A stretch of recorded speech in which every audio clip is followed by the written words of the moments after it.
I still remember that night as if it were etched into my memory in permanent ink. A night when Harlem's hidden secrets rose from the depths of its storied past and reached out to greet me face to face. It was a chilly autumn evening, and I'd spent the day wandering the vibrant streets of Harlem, soaking in its rich culture and history. By nightfall, I was drawn to the Apollo Theater, that iconic beacon of talent and dreams. I had tickets for a late performance, but as I stood beneath its glowing marquee, a peculiar feeling tugged at the back of my mind, as if the theater itself was whispering secrets of days long gone. After the show, I found myself restless. The performance had been electrifying, yet there was an undercurrent of melancholy that I couldn't shake off.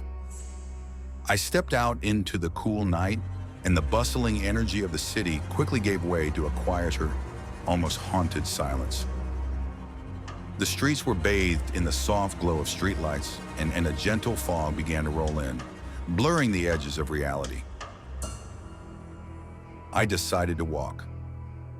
Wandering past familiar storefronts and the rhythmic hum of distant traffic, I eventually turned down a narrow, dimly lit alley behind the theater, a place I'd never noticed before, but which now beckoned me with an inexplicable pull. As I ventured deeper into the shadows, I began to sense a presence. At first, it was nothing more than a fleeting impression, a chill, a whisper of movement at the edge of my vision. But then I heard it clearly, a faint, soulful melody, like the soft strains of a trumpet playing a blues riff. It was hauntingly beautiful, yet laced with sorrow. I followed the sound, my footsteps echoing on the worn pavement. The melody led me to an old weathered door tucked between brick walls, its surface covered in peeling paint and years of neglect. I hesitated, my heart pounding, but the music seemed to call out to me, urging me to press forward. Inside, the space was shrouded in darkness, lit only by a single flickering light bulb swinging from the ceiling. I could make out relics of the past, a dusty piano in one corner, faded photographs hanging on the wall, and in the center of it all, a solitary figure seated at a battered table. It was a man. His features were obscured by shadows, but his eyes glimmered with an intensity that spoke of both joy and unbearable sorrow. He wore an old-fashioned suit, as if he'd stepped out of another era. His hands moved with the ease of a seasoned musician, coaxing the melancholy tune from the piano. I realized with a start that he was playing the very melody that had guided me here. Unable to tear my gaze away, I approached slowly. The man's eyes met mine, and for a moment, time seemed to freeze. In that brief connection, I sensed a lifetime of unfulfilled dreams and a lingering desire for redemption. His lips moved, but the words were too soft to understand, spoken in a language I couldn't quite place. Old, almost archaic, yet hauntingly familiar. Then, just as suddenly as the moment had come, the music faltered. The man's expression turned wistful, and he reached out a trembling hand toward me, as if to offer a silent plea for help. Before I could react, the light above him sputtered and died, plunging the room into darkness. I was left standing there in pitch black, the only sound my own ragged breathing and the distant echoing memories of the melody. When the light returned, the man had vanished, leaving behind nothing but the lingering notes of his final refrain.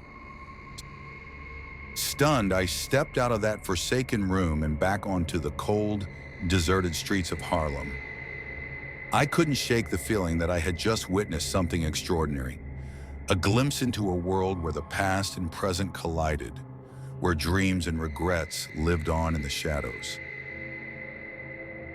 In the days that followed, I learned bits and pieces of the legend surrounding that hidden speakeasy. Locals whispered that the ghost I encountered was once a celebrated musician, a performer whose talent was as profound as his tragic fate.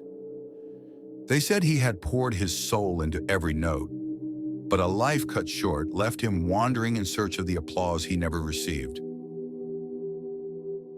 I began to hear more stories of unexplained lights at the Apollo, of voices in the empty halls of old jazz clubs, of spectral figures roaming the streets of Harlem after midnight. It was as if the very soul of Harlem was crying out, yearning for recognition, for closure, for a final performance that would set him free. Now, whenever I walk those storied streets, I keep my senses alert. I listen for the soft strains of a long-forgotten melody, for the quiet footfalls of a ghostly figure, for that inexplicable feeling that someone or something is watching from the shadows. Harlem isn't just a place of history and art, it's a living, breathing canvas of memories, where every corner holds a story, every shadow a secret. And on nights like that, when the fog rolls in and the city's heartbeat slows, you might just catch a glimpse of a spirit longing for one more chance to be remembered. This, my friends, is not just a tale. It's a reminder that in Harlem, the past never truly dies. It lingers in every note, every whisper, every silent corner, waiting to be rediscovered. Thank you for listening to my story of that unforgettable night. Remember, if you ever find yourself wandering the streets of Harlem after dark, pause for a moment. Listen closely. You might just hear the echoes of a performance that was never meant to fade away. Good night, and may the spirit of Harlem always watch over you. Some stories fade with time, others linger in the shadows waiting to be told again. If this one sent chills down your spine, let us know in the comments, and don't forget to subscribe, because your story might just make it into a future episode. Have a horror story of your own? Something eerie, unexplained, unforgettable?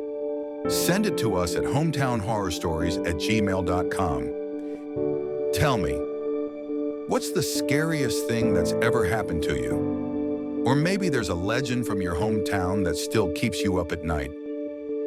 Do you believe in ghosts? Or are some legends more than just myths? Like, subscribe and ring the bell, because some stories don't end when the video stops. And if you hear a soft melody in the distance tonight, maybe it's just the city breathing. Maybe it's not.